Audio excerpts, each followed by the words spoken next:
Señores, con todos vosotros, estamos en La Habana Vieja. En la Plaza de Armas. Para un producto, adquirir un producto en cualquier lado, siempre el cubano va a entablar conversación con el de al lado. Es un mecanismo para un poco salir de la monotonía, de los problemas, el estrés, el hacer sociedad, el socializar. Y aquí estamos.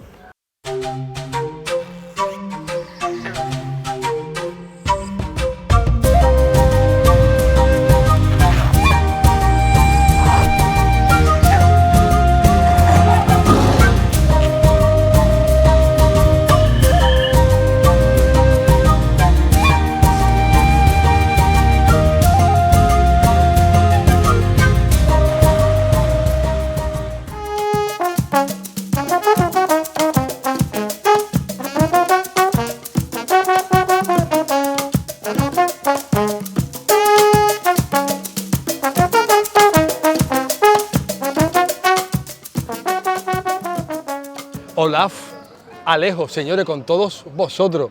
Aquí en La Habana, estamos en La Habana Vieja. En la Plaza de Armas. En la Plaza de Armas, en Cuba.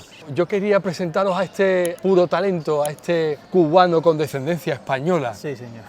Sobre todo. Y yo estaba buscando un albergue para pasar la noche y él trabajaba al ladito del albergue, en una galería de arte. Nos pusimos a hablar, hablamos de historia. Me pareció una persona con mucho conocimiento. Y cuando le pregunto a qué se dedicaba, me dice, yo me llevé durante muchos años siendo profesor de informática. Soy cocinero, soy pintor de acrílico, porque él trabajaba en una galería y me muestra sus cuadros. ¿Qué más? Artesano, Artesano. Más. De hecho, en un canal de aquí, de la televisión cubana, hay varios documentales, varios reportajes, él reciclando, es pura creación.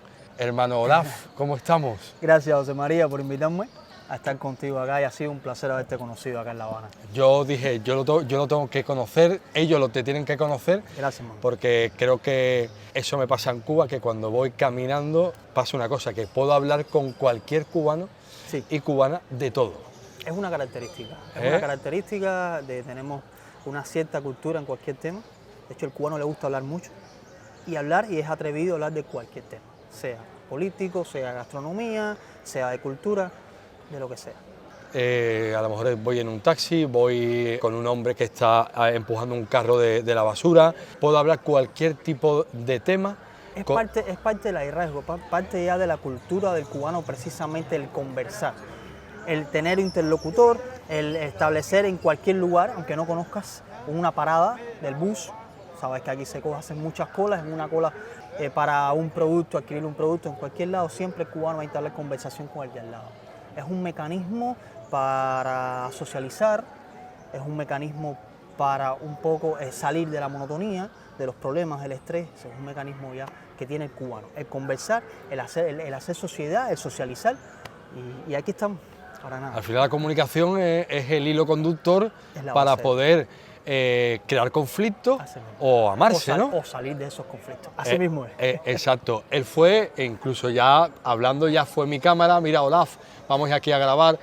La verdad que muchos de los vídeos que veis, él se ha prestado a grabar, sabe todo. Olaf, ¿cómo llegas a la cocina? ¿Cómo llegas a ese, como decías aquí, ese sazón? Yo llegué muy jovencita, con 17 años empiezo fregando cardero, literalmente. Trabajando en una cocina, fregando los calderos, de ayudante de cocina, haciendo todo el trabajo que no le gusta a nadie hacer en una cocina. Así empecé yo con 17 años porque yo vivía solo con mi madre.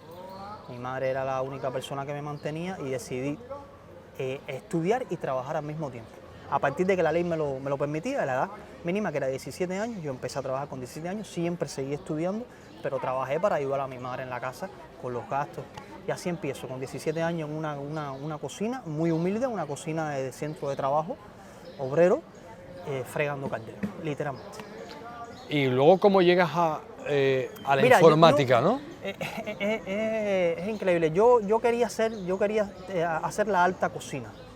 O sea, aquí había una escuela que era hotelería y turismo, que se llamaba El Sevilla, pero por muchos motivos no pude llegar a esa alta cocina. O sea, era muy difícil entrar, tenías que tener una serie de parámetros, quizás desgraciadamente tenías que tener algún dinero para pagar por fuera, un tipo de soborno, y nunca tuve esas condiciones y no pude llegar a la alta cocina. Eso me desilusionó mucho, y decidí no seguir cocinando en la baja cocina. Yo quería algo más y me divorcié de la cocina en ese momento. Me desilusioné y me divorcié. De hecho, cuando yo empecé a hablar con él, evidentemente le dije a lo que me dedicaba, que era lo que hacía, y me decía él, al siguiente día me manda un mensaje y me dice, oye, me acabas de revivir, Así mismo fue. de rememorar mis inicios en la cocina y mi amor por la cocina. Así mismo fue. Hace 20 años ya, hace más de 20 años eso ya, muy jovencito yo, y sí, lo has revivido increíblemente de una manera fantástica, como diría yo. Pero sí, yo amo la cocina, me gusta mucho, y es la cocina en cualquier parte del mundo, en cualquier cultura,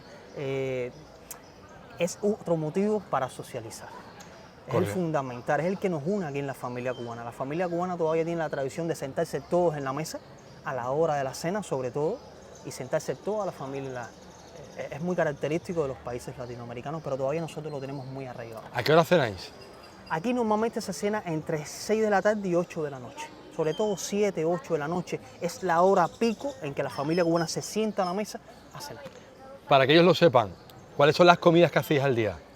A ver, normalmente aquí... ¿Y la hora? ¿Desayuno? Desayuno es bien tempranito, porque siempre desayuno es antes de ir al colegio, antes de ir a la escuela, antes de ir a trabajar. ¿Estamos hablando de qué hora? Estamos hablando de 6 de la mañana, 6 y media, 7, 7 y media. Esa es la hora del desayuno del cubano. 6 y media, 7 y media, depende de cuán cerca te quede la escuela, cuán cerca te quede el trabajo. El almuerzo, lo que nosotros llamamos almuerzo, que es al mediodía, 12 del día. Esa es la hora promedio, entre 12 y 1 de la tarde. En todos lados. Y la cena, lo que ustedes llaman cena, nosotros le llamamos comida acá. Nosotros no le decimos cena, le decimos comida. Entonces sería entre las 7 y 8 de la noche. Esas son las tres fundamentales, las horas pico para el cubano en la mesa, en la familia cubana. Y tú eres más de infusión de té que de café, ¿no? Sí, sí, increíblemente. Me viene porque de joven practiqué artes marciales y me viene la costumbre de consumir té. No soy tomador de café, pero el cubano sí es cafetero netamente. De hecho, hay quien solo desayuna una taza de café y no le puede faltar. Cuando pasas de la cocina a la informática... Fue un camino largo porque no fue de la cocina a la informática. Después de eso, por ejemplo, trabajé aquí mismo en el Palacio del Segundo Cabo, en una editorial, algo que me dio mucha cultura, que me enseñó las primeras bases de la informática y el diseño gráfico. Y después, por casualidad de la vida, llego a la informática, me hago profesor de informática y trabajo durante 10 años aproximadamente dando clases de informática. ¿Cómo te haces profesora? ¿Igual opositas aquí? ¿También se oposita para el gobierno? Aquí tú sabes que la educación es gratis y se dio en aquellos años una modalidad que era los centros de trabajo te permitían a ti estudiar lo mismo en que lo que tú estabas trabajando. Yo entro a un proyecto de Joven Club de Computación y Electrónica, donde se le daba clases a las personas, donde se le daba cultura informática a la sociedad en general, desde niños hasta adultos, y ahí mismo me dieron la posibilidad de coger la universidad y, por supuesto, totalmente gratis. Y bueno, así la universidad trabajando. Siempre he estudiado y trabajado, siempre. Y luego también pasas a pintar cuadros, ¿no? ¿Eso de dónde venía? ¿De dónde venía? Inclusive, eso viene antes de la cocina. Lo que pasa es que nunca seguí la carrera de arte, sino la vida me llevó por otros cursos. Pero siempre hice cosas de arte. Lo primero que hice fue artesanía, cerámica. Es lo primero que hice muy joven igual. Con 19 años empecé a hacer cerámica y siempre fue como un extra, ¿no? Siempre había que buscar el extra del salario, el salario nunca alcanzaba. Así que así me hice artesano y lo primero que hice fue trabajar la cerámica. Pero ya había dibujado de niño, había participado en casas de cultura, con maestros gratis que te enseñaban. Entonces el arte siempre ha estado ligado paralelamente a todo lo que he hecho. Siempre ha estado el arte. Y la cocina, por supuesto, que es un arte también. Claro, me voy dando cuenta que él va caminando siempre... Sí. Con esa, ves la vida, ¿no? O percibes la vida de una manera creativa. Muchas veces ha sido por la misma necesidad de la misma vida.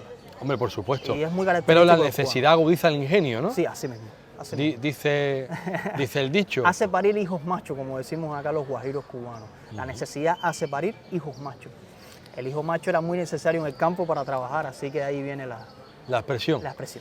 Sabe muchísimo de historia. Yo tuve la gran suerte de poder caminar por aquí por La Habana Vieja y no me hacía falta contratar a nadie. Tampoco lo hago, no suelo hacerlo. Me puedo documentar, hablo con la gente, pero él va caminando y hoy estamos en la Plaza de Armas. El Palacio del Segundo Cabo a la izquierda y al fondo tenemos el Palacio de los Capitanes Generales, donde radicaban los Capitanes Generales de la República, perdón, de la República no, de las colonias. Esta plaza de acá es donde formaba precisamente los militares donde formaba la guardia de la ciudad, y entonces por eso es que se empezó a llamar Plaza de Armas. De Armas. Ya luego, con el fin de la colonia y el principio de la República, se pone una estatua de Carlos Manuel de Céspedes, que es el padre de la patria, es el que inicia la guerra de independencia contra España precisamente. Por eso ha cambiado la historia de la plaza, pero se sigue llamando Plaza de Armas. Y aquí tenemos el Museo de la Ciudad de fondo, que fue el antiguo Palacio de los Capitanes Generales.